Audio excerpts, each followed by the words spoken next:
It is Monday, February 2026. And honestly, if you're joining us today, you might still be trying to, catch your breath. Oh, for sure. Because what we saw yesterday, Sunday, February 1, was just absolute chaos on the NBA hardwood. It really was. It was one of those days where you look at the schedule and think, okay, typical Sunday, and then 8 hours later, you're just staring at the ceiling wondering what just happened. It had everything. I mean, everything you could possibly ask for as a basketball fan.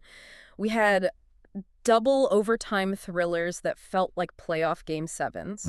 We had these massive individual scoring outbursts, historic numbers that, spoiler alert, didn't actually lead to wins. Right. And then, unfortunately, we saw the dark side of the sport, which is the injuries that can shift the entire landscape in a split second. Exactly. It was a day that felt like a microcosm of the entire season, just compressed into 8 hours. Yeah. And that is exactly our mission for this deep dive. We're not just going to read you the box scores. You can get those anywhere. We want to distill that noise into actual actionable takeaways. We want to understand why certain teams survived that chaos yesterday, and maybe more importantly, how the tactical landscape has shifted for the week ahead. Because the league doesn't stop. Yeah. We wake up today, Monday, and the reality for teams like the Suns or the Warriors is fundamentally different than it was 24 hours ago. The pieces have moved. The whole chessboard has moved. They certainly have. So, let's get right into it. We have to start with the headliner. If you were glued to the screen yesterday, you weren't watching Red Zone, you were watching the Celtics and the Nets. A marathon. An absolute marathon. The Celtics pull it out, 130 to 126, but it took double overtime to settle it. And looking at the game flow, this wasn't just a shootout where nobody played defense. No, not at all. This felt like a test of will. It really did. It was a statement on resilience. We talk so much in the modern NBA about talent and spacing and shooting splits. Right, you need the analytics. We obsess over it. And Boston has all that. They're a machine. But a game like this, on a Sunday in February, against a Brooklyn team that just refused to go away, this is about mental toughness. Right, because by the time you hit that second overtime, your legs are gone. Gone. Jump shots start falling short. It stops being about who has the prettier playbook, and it starts being about who can execute through pure exhaustion. Precisely. Every possession in double OT becomes this little tactical microcosm. You can't hide anyone. You can't take a playoff.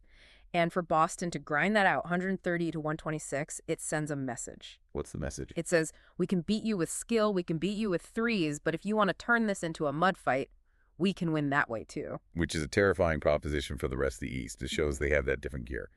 But it's interesting you mentioned skill versus grinding, because that brings me to the next massive storyline from Sunday. Okay.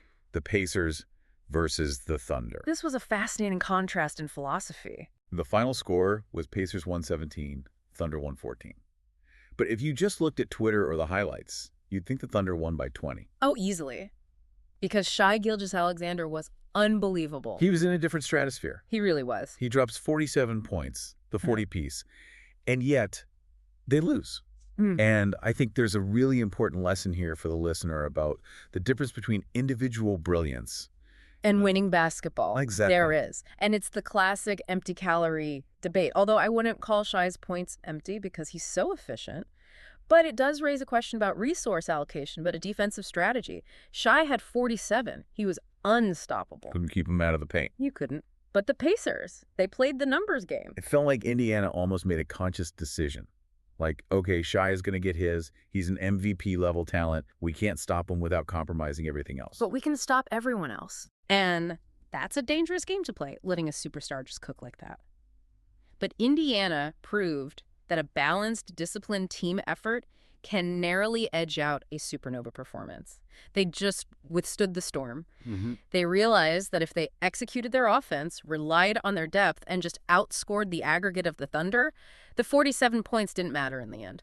It's the difference between having the best player on the floor and having the best team on the floor. And in a 48-minute game, the team usually wins. The Pacers had contributions from up and down the roster. They weathered the runs. When Shai would hit a tough step back, the Pacers would just come down, run a clean set for a layup. That discipline is so hard to maintain when a guy is torching you, but they did it. Now, speaking of superstars who did manage to drag their team across the finish line, we have to talk about Houston. Yeah. The Rockets went into Detroit yesterday in a really, really bad spot. A desperate spot. Riding a 5-game red losing streak. Yeah. And for anyone who follows the league, you know that road slides are just locker room poison. Oh, they demoralize you. You start looking at the schedule and it feels like the walls are closing in. You start questioning the system. You start looking at your teammates differently. Why didn't you rotate there? Why did you make that pass? The chemistry just starts to fray. You need a stopper. You need someone to calm everyone down. And they have Kevin Durant. Rockets win 111 to 104. But look at the efficiency here. Durant drops 32 points, but he does it on 11 of 19 shooting. That is the key number. 11 of 19. We just talked about Shai dropping 47, which requires massive volume. Durant getting 32 on just 19 shots. That is surgical. Right. That stabilizes an entire offense because it means you aren't wasting possessions. You're not taking bad shots that lead to long rebounds and transition points for the other team. And he hit a massive milestone in the process, didn't he? He did. With that performance, KD climbed to number 11 on the all-time three-pointers made list, which, when you step back, is just a testament to his evolution as a player. We always think of him as the mid-range god. The guy operating at the elbow. Exactly, the Slim Reaper pulling up over defenders. But he's been knocking down triples at an elite rate for nearly 2 decades now. He has adapted his game to the modern era perfectly while keeping his core identity. And for the Rockets, snapping that 5-game skid was just vital. You cannot let a streak like that balloon to 7 or 8 games. That's when the wheels fall off. That's when the coach gets fired. Right. And Durant effectively stepped up and said, we are not losing tonight. That is why you pay him the max. That is why you trade for him to be the firewall when the house is burning down. So we have the Celtics winning with grit, the Pacers winning with balance, and the Rockets winning with star power. But my favorite storyline from Sunday might be the Denver Nuggets. I had a feeling you were going there. Nuggets beat the Bucks 102 to 100. But the narrative coming into this game was that Denver was effectively dead in the water. Yeah, depleted was the word everywhere. Missing key pieces. Facing a Bucks team that is physically imposing, and they go into Milwaukee and steal one. And who led the way? It wasn't just Jokic doing everything, though obviously everything orbits around him. Julian Strawther, 20 points to lead the team. See, this is the mark of a championship organization. We talk about heat culture or the Spurs way. This is Denver's system in action. Right. When the top-end star power is out or resting, the system remains. The expectations remain. Julian Strawther stepping up isn't an accident. It's indicative of their player development. And consider the context. This wasn't a random home game on a Tuesday. This was their 6th straight road win. That is incredibly difficult to do in this league. To win 6 straight away from home. It's brutal. The travel, the hotels, the lack of practice time, the hostile crowds, and to do it with a depleted roster against a contender like Milwaukee, it shows that they aren't just relying on Nikola Jokic to create miracles every single night. They have real depth. They have depth that is ready to contribute. It's the next man up mentality, but actually executed perfectly. It really highlights the difference between a team of stars and a true program. Denver is a program, but unfortunately, next man up is going to be the theme for another team this week for a much less happy reason. Yeah, sun hurts. We have to address the dark cloud over the Sunday slate, the Hawks and the Suns. This is the part of the job you hate analyzing? Hawks win the game, 110 to 103. But honestly, the score felt secondary. Devin Booker. He exited in the third quarter. Ankle injury. Stepped on Onyeka Okongwu's foot, and you can see it immediately. It just sucked the air out of the Suns. It deflates the entire building. It deflates the bench. When you lose your primary scorer, your primary playmaker in the middle of a game, it is so hard to regroup tactically on the fly. Yeah. You've game planned for 48 hours to have Booker initiating the offense. Suddenly, he's gone. The Hawks, to their credit, took advantage of that shock and secured the win. But for Phoenix, the panic isn't about losing on Sunday, it's about the week ahead. We're going to break down exactly what that means for them tactically in just a minute because the fallout is huge. But I want to close the loop on Sunday with one piece of good news. Okay. The Battle of L.A. Always a spectacle. Clippers host the Lakers. Clippers win 112 to 104. And the headline here is simple. Kawhi Leonard was back. And he looked like Kawhi. He did. After a 3-game absence, you worry about rust, you worry about timing. He drops 24 points. And if you zoom out, the Clippers have now won 13 of their last 16 games. That is a terrifying pace. Kawhi is the engine. When he is on the floor and healthy, they are a completely different animal defensively and offensively. He provides that calm, two-way dominance. 24 points in his return shows his rhythm is there. And winning 13 of 16, that's the kind of momentum you want to be building as we approach the All-Star break. They are clicking at the right time. It feels like the West is just a bloodbath right now. Every single win matters so much. It really is. The margin for error is razor thin. Just to hit the rapid-fire results before we pivot to today, because there's a ton of basketball, the Cavaliers took down the Kings 123 to 118. Okay. The Pelicans and Grizzlies got into a track meet. Pelicans won that one 133 to 127. No defense played in that one, just pure offense. None at all. And the Raptors handled business against the Blazers 110 to 98. So that was Sunday, a whirlwind. But now the sun is up. It is Monday, February 2. And we need to talk about what this all means. Right, because the box scores are set in stone, but the implications are fluid. The decisions coaches are making right now, this morning, are based on what happened yesterday. Let's start with what you called the tactical fallout of these injuries.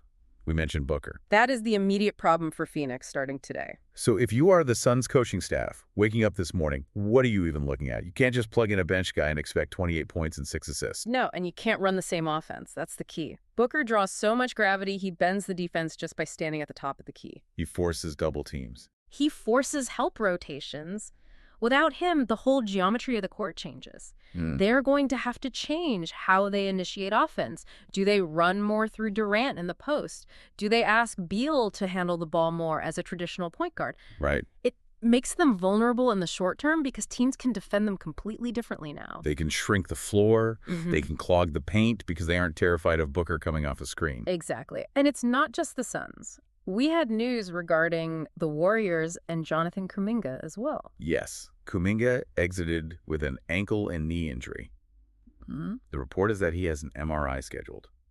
And this feels critical because the Warriors are in the middle of a road trip, right? They are. And think about what Kuminga brings to that specific roster. The Warriors are a team that, loves to shoot jump shots. They love the three ball.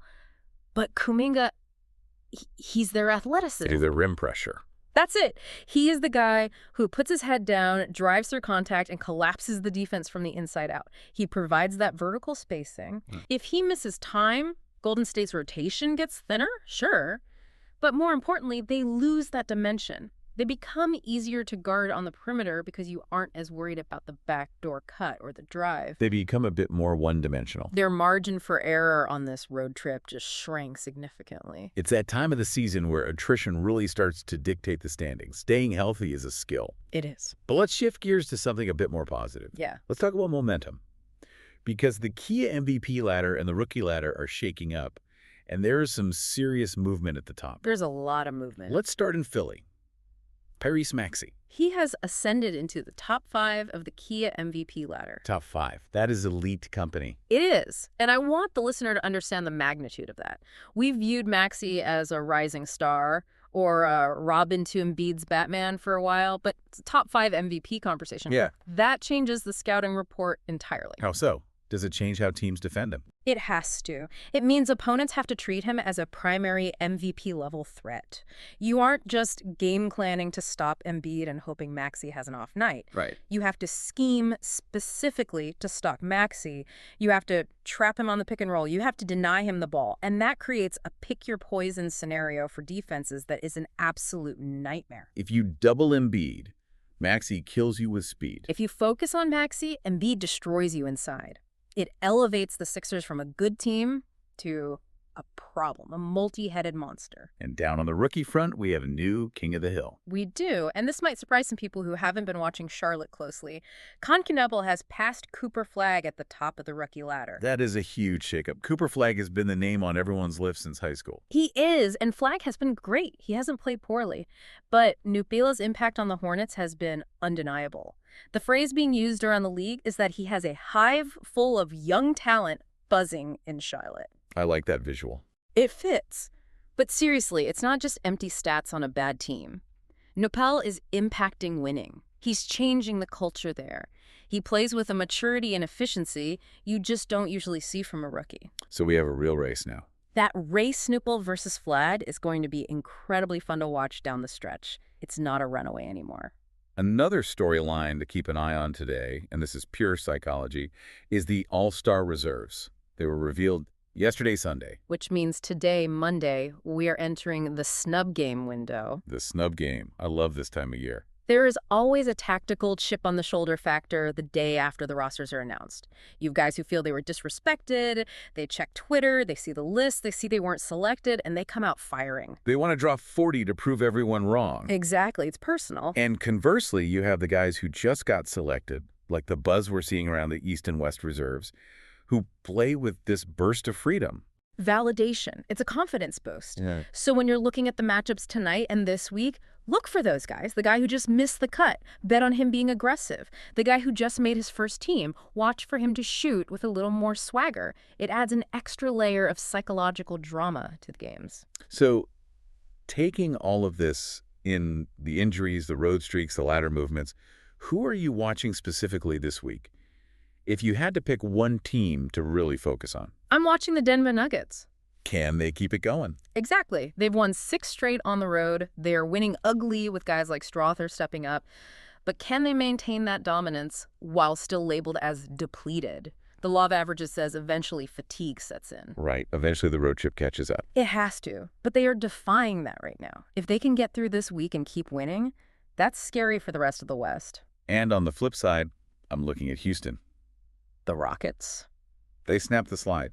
Durant was efficient. But was that just a one-off relief win? Or can they use that win in Detroit as a springboard? That's the question. They need to string a few together starting this week to prove they've actually turned the corner. That's the key word. Consistency. One win stops the bleeding, but a streak heals the wound. Houston needs to heal the wound this week. They need to prove that Sunday wasn't an anomaly. One win stops the bleeding, but a streak heals the wound. I like that. So to recap for our listener before we let you go, Sunday proved that depth like we saw with the Nuggets wins games when the schedule gets tough. Efficiency like Durant stabilizes teams when they're desperate, but injuries like Booker can flip the script instantly. It's a fragile ecosystem, and that's what makes the daily grind of the NBA so compelling. You never really know what you're going to get. Which leads us to our final thought for the day. Right. We always like to leave you with something to chew on. Right. We talked a lot about Julian Strother stepping up for Denver. We talked about the injuries to stars like Booker and Kuminga. My question for you, the listener, and for the league this week is, who is the next unknown quantity? The next Strother. Exactly. With these stars hurting and rotations shuffling and coaches looking down the bench in desperation, which role player is going to become a household name by Friday? Who's sitting at the end of a bench right now, waiting for that next man up tap on the shoulder, who is going to swing a game for a contender? Because it happens every year around this time. Heroes are made in February. That is the beauty of the league. Opportunity is just one twisted ankle away, unfortunately, but it creates stars. It does. Well, that is it for our deep dive into the Sunday Stunners and the week ahead. It is Monday, February 2. There is a full slate of basketball ahead of us. Enjoy the games, keep an eye on those rotations, and we will catch you on the next one. Thanks for listening.